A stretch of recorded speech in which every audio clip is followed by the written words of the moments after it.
Mic ধরে mic ধরে mic ধরতে হত্যা করে যদি মাইক ধরে গুলি করে মানুষ মারবে।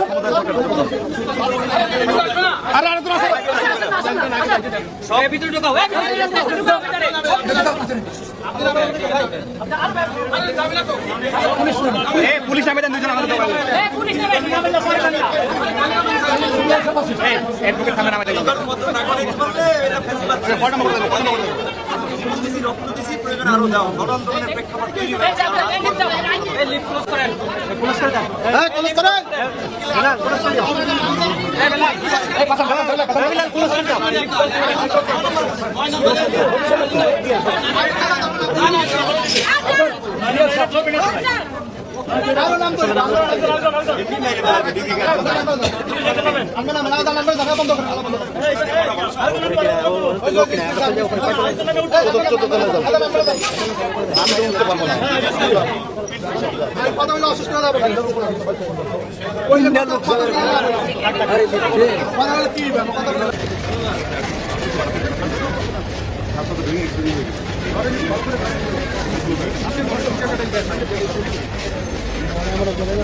আমাদের এই পরিস্থিতি রাজনৈতিক সমাধান না হলে এনার্জি হবে।